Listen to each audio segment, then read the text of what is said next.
अस्सलाम वालेकुम।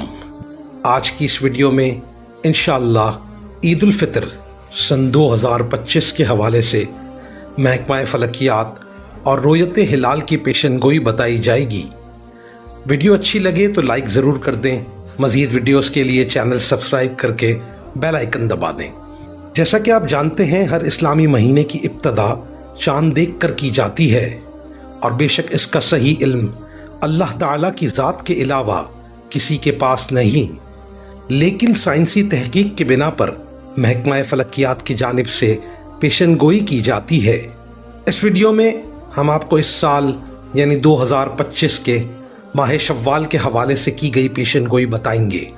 दोस्तों, महकमा फलकियात की पेशनगोई के मुताबिक शव्वालुल मुकर्रम 1446 हिजरी के चाँद की पैदाइश आलमी मयारी वक्त के मुताबिक 29 मार्च सुबह 10:57 पर और पाकिस्तानी वक्त के मुताबिक हफ्ते की दोपहर 3:57 पर होगी। इतवार 29 रमज़ानुल मुबारक 1446 हिजरी बमुताबिक 30 मार्च 2025 की शाम चाँद की उम्र 24 घंटों से ज़्यादा होने की वजह से इंशाअल्लाह पूरे पाकिस्तान में खुली आँखों से चाँद नज़र आने का वाज़ेह इम्कान है। चाँद नज़र आने की सूरत में इंशाअल्लाह ईद उल फितर पहली शव्वाल बरोज़ पीर बतारीख़ 31 मार्च सन 2025 को होगी।